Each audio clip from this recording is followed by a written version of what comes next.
하나님의 교회의 현실을 직시하고 하나님의 구원을 위하여 기도하는 선지자의 모습을 우리가 살피고 있습니다. 이사야서 63장 15절 이하에서 이사야 선지자는 하나님 나라의 그 백성들의 비참한 현실 속에서 원수들을 향하여 진노하신 하나님, 그리하여 원수들을 물리치시는 붉은 옷을 입은 존재로 환상 가운데 나타난 하나님의 역사를 그는 보고 그는 용기를 얻어서 하나님의 얼굴을 구하는 기도를 드립니다. 그리고 64장에서 계속해서 그는 하나님 앞에 기도를 드리고 있습니다. 그 백성들의 현실은 이사야서 63장 18절 19절에 잘 나와 있습니다. 주의 거룩한 백성이 땅을 차지한 지 오래지 아니하여서 우리의 원수가 주의 성소를 유린하여 싸우니. 원수들이 주의 성소를 유린하였다라는 말은 그냥 더럽히고 형편없이 만들어버렸다는 얘기죠. 그래서 자기 마음대로 멋대로 막 휘저어 놓는 것을 유린한다 이렇게 이야기합니다. 하나님의 성소가 그렇게 되었어요. 성소는 하나님이 당신의 영광을 두신 곳입니다. 그런데 하나님의 영광을 두신 그곳을 원수들이 완전히 엉망으로 만들어 버렸다 하는 것입니다. 그런데도 불구하고 현실은 어떤가? 우리는 하나님의 다스리심을 받지 못하는 자 같나이다. 즉 왕이 계시면 어떻게 그런 일을 용납하실까요? 그렇지 않겠죠. 왕이 있다면 어떻게 왕궁을 그렇게 유린하는 일을 보고 있겠습니까? 그런데 지금 마치 왕이 없는 것 같다. 이게 지금 선지자가 느끼는 하나님의 백성들의 현실인 것입니다. 두 번째로는 우리는 주의 이름으로 일컬음을 받지 못하는 자 같습니다. 하나님의 이름이 그 백성 가운데 살아있다면 아무도 건드리지 못할 거예요.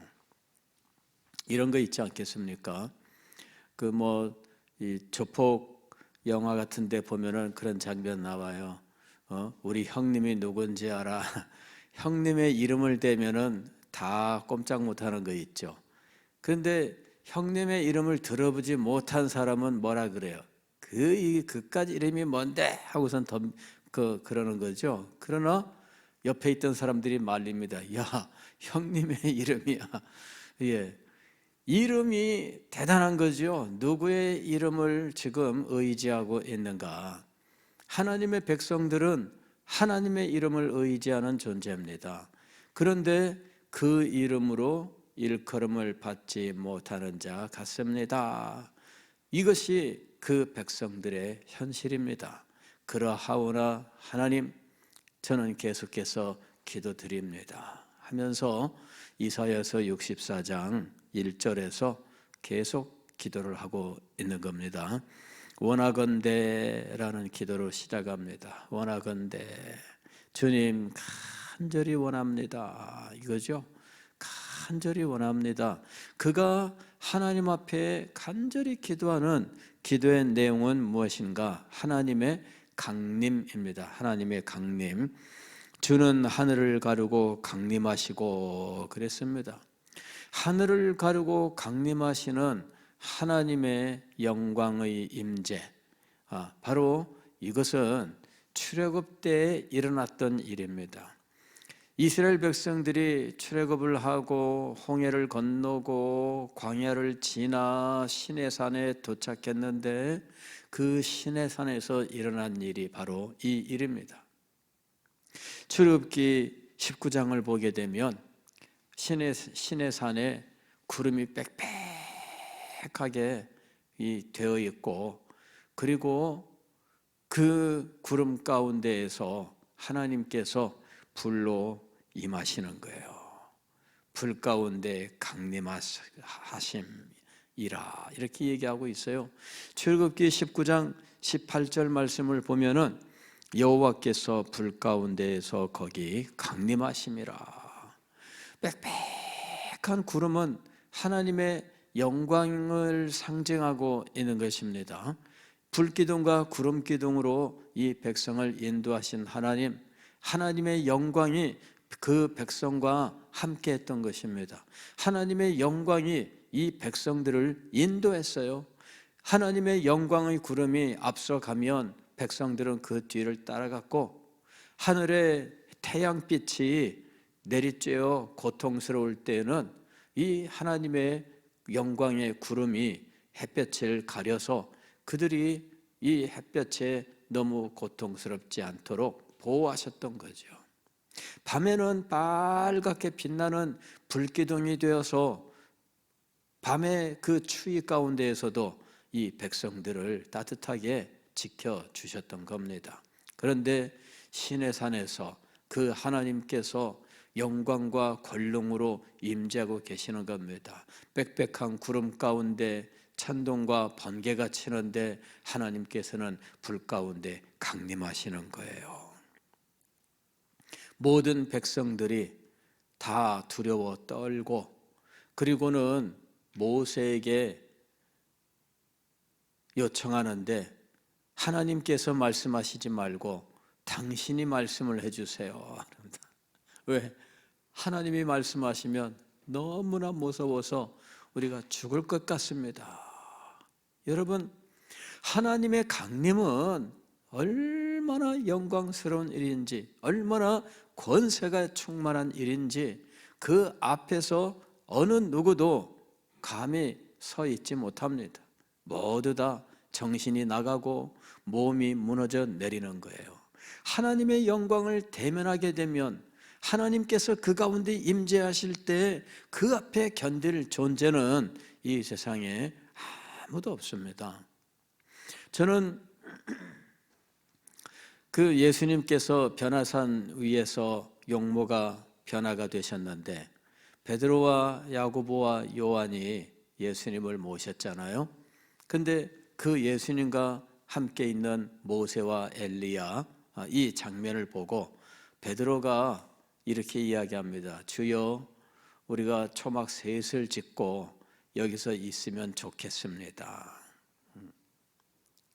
그러면서 성경은 무엇이라고 말씀하고 있느냐 하면 자기가 무슨 말을 하는지도 몰랐더라 이렇게 되어 있습니다. 그래서 어떤 분들은 이 베드로를 보고 참 정신 나갔다 이렇게 설교를 했습니다. 지금 내가 영광을 목격하는 것이 비록 대단하지만 저 밑에서는 지금 고통당하고 곧 어려움 겪고 있는데 그걸 잊어버렸다 하면서 베드로를 책망을 했습니다.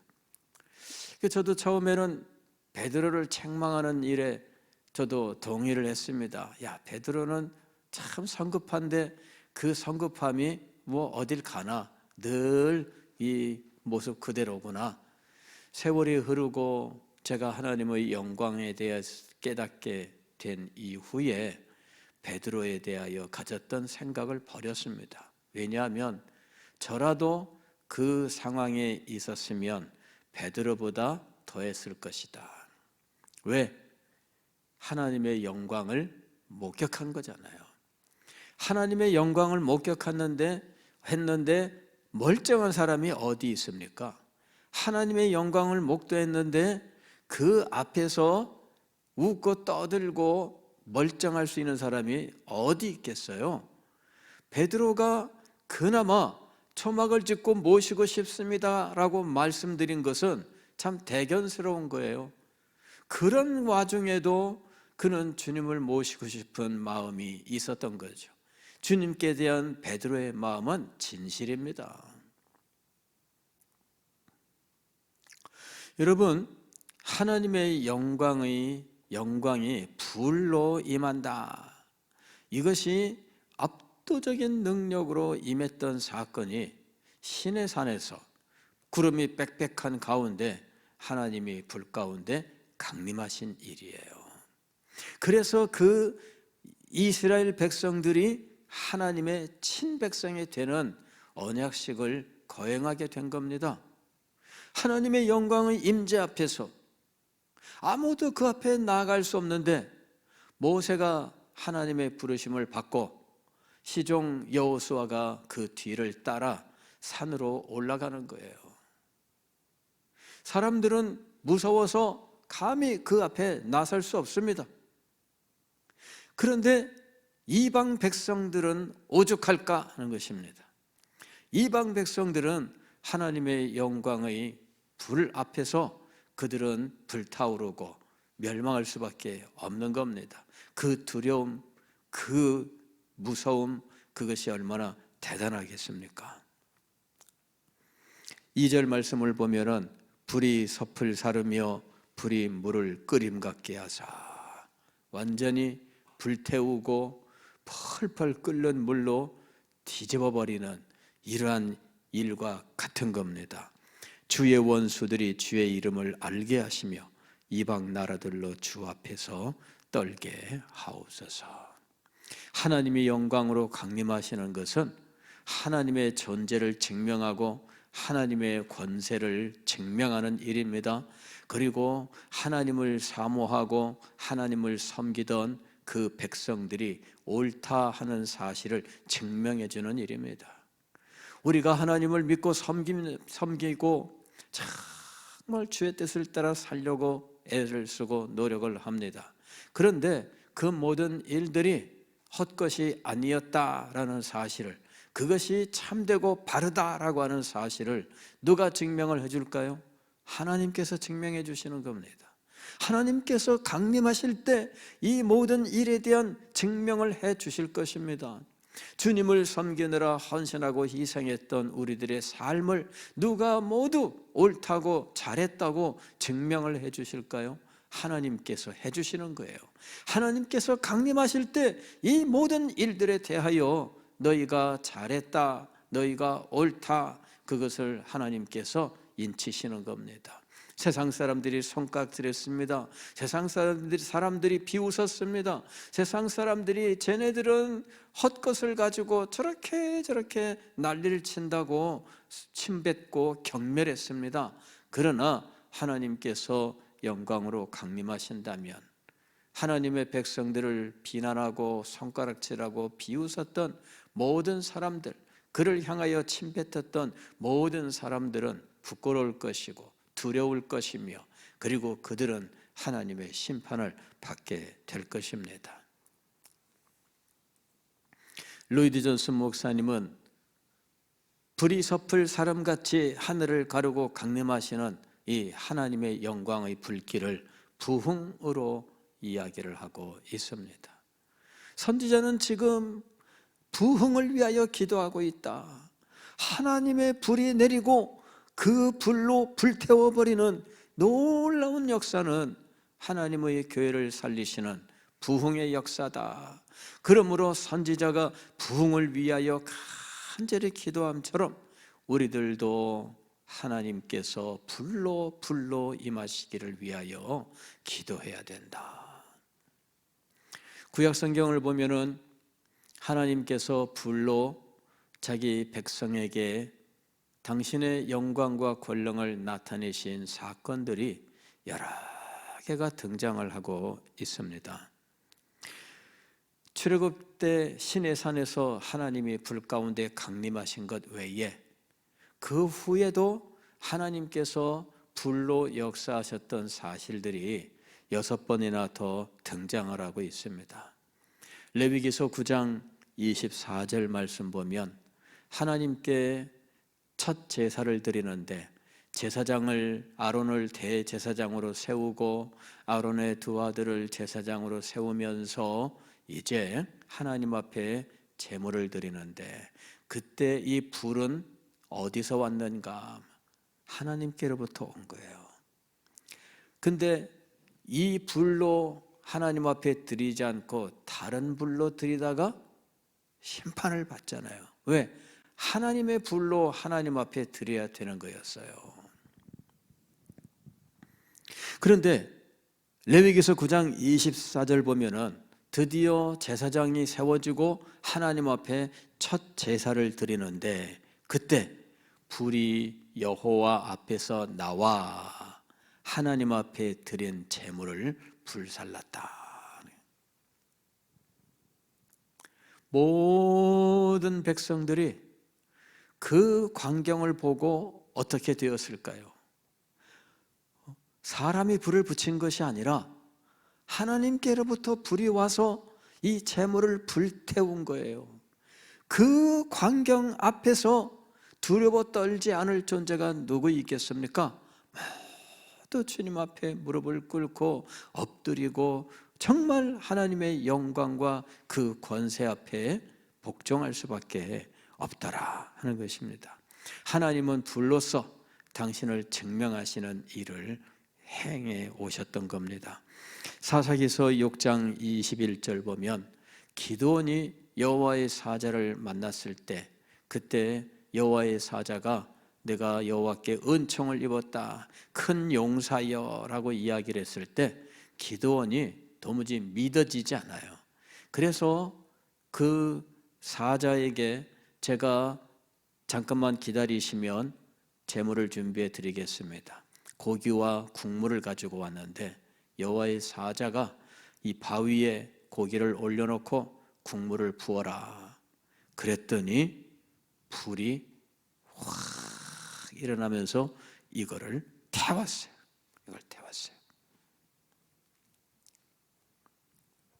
불로서 역사하시고 불로서 증명하시고 불로서 하나님께서 당신의 권세를 나타내시고 증거하시고 믿음을 불러일으키시는 일을 행하시는 거예요. 사사기서 13장 19절 20절 말씀을 보면 삼손의 부모가 또 이 장면을 목격하는 겁니다. 삼손의 엄마가 아직 삼손이 태어나기도 전에 밭에서 일을 하고 있는데 여호와의 사자가 나타나서 축복을 합니다. 두려워서 얼른 집으로 와서 남편한테 말하니까 남편이 혹시 또 나타나면 나한테 와서 빨리 말해라. 밭에 있는데 또 나타났어요. 막 와서 남편에게 이야기합니다. 남편이 얼른 달려가서 이 사자를 청하는 것입니다.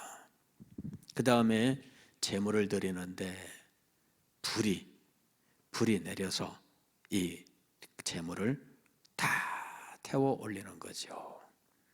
그래서 삼손에 대한 여호와의 사자의 예언을 그 부모가 믿었더라 하는 것입니다. 그리하여 아기가 태어나면 술을 마시게 하지 말고 머리에 칼로 머리를 자르지 말라. 나시린으로 키워라. 그 말을 믿고 그 말대로 순종한 거예요. 그 믿음과 그 순종은 무엇 때문에 가능한 것이었을까요? 불 때문이었어요.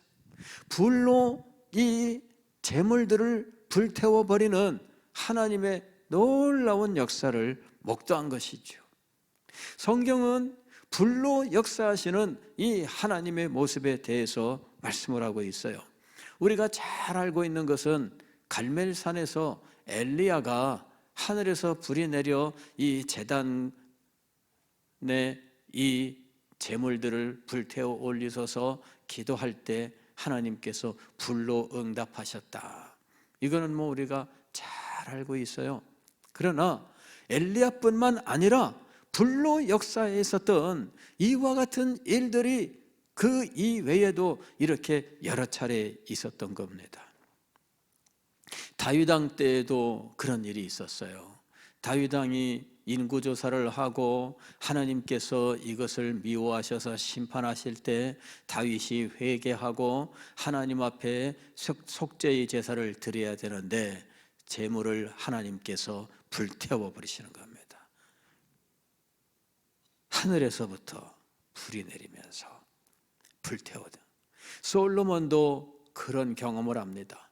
솔로몬도 하나님 앞에 이제 성전을 지어서 모두 드렸어요. 그리고 나서 하나님 앞에 간절히 기도합니다. 하나님, 이 성전을 주님께서 받으시고 이제 이 성전을 통해서 이 백성을 축복하옵소서, 성전을 향하여 기도하면 기도를 들어주세요 하면서 이 성전을 위하여 기도를 쭉 드립니다. 그리고 난 다음에 하늘에서 불이 내려. 여러분, 불로서 역사하시는 이 하나님의 놀라우신 은혜와 능력이 있습니다. 그 백성들에게는 하나님의 영광을 나타내고 하나님의 영광을 믿으며 하나님의 증거를 확고하게 붙들고, 그리고 이방 백성들에게는 살아계신 하나님, 능력의 하나님, 영광의 하나님, 자기 백성 가운데 나타나 그 백성을 지키시고 그 백성을 인도하시는 하나님, 모든 원수들을 물리치시는 하나님, 그 하나님을 증거해 주시는 겁니다.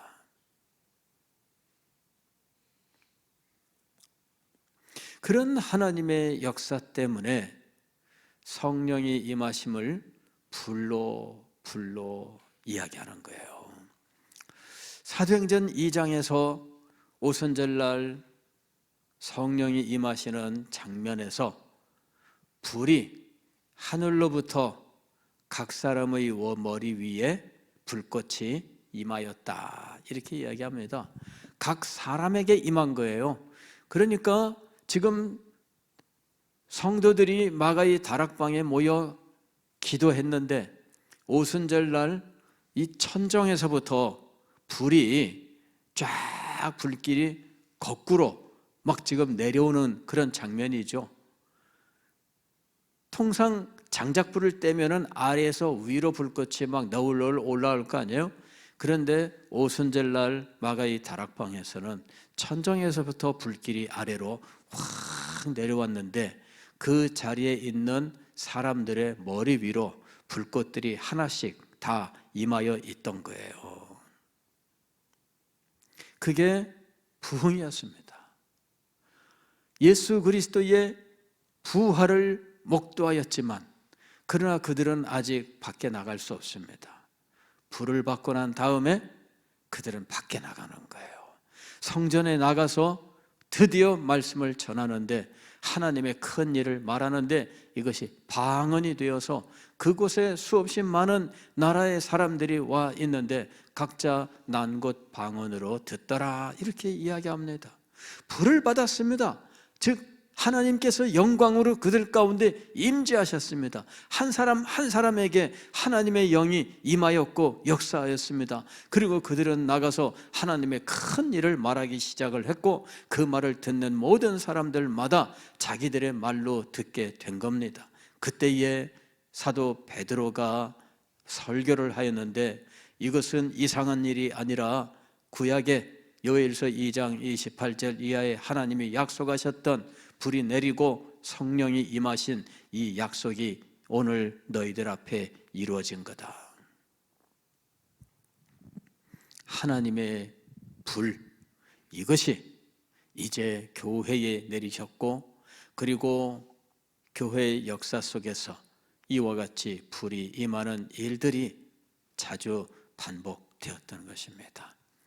오늘 우리들에게도 이 하나님의 불이 임해야 되겠습니다. 다시 부흥을 위하여 기도하라, 오늘 마지막 메시지입니다. 여러분, 불을 위하여 기도하십시오. 하나님이 하늘을 가르고 강림하시는데 하나님의 영광의 강림이 불꽃으로 우리 가운데 임하면서 그 불꽃이 이 세상의 모든 것들을 불태워버립니다. 원수들을 불태워버립니다. 그리고 하나님의 영광의 임재 때문에 산들이 흔들리고 작은 산들이 무너져 내리는 놀라운 역사가 일어나게 될 것입니다. 완고한 심령들도 깨어질 것이고 완악한 심령들도 불에 타 녹아내리게 될 것입니다. 그러면서 하나님의 영광과 하나님의 구원을 노래하게 될 것입니다. 우리는 바로 그 날을 소망하고 있습니다. 그 날이 우리에게 반드시 임할 줄 믿습니다. 포기하지 아니하고 낙심하지 아니하고 끝까지 끝까지 기도하는 자들에게 하나님께서 불꽃으로 강림하시고 역사하실 줄 믿습니다. 기도하겠습니다.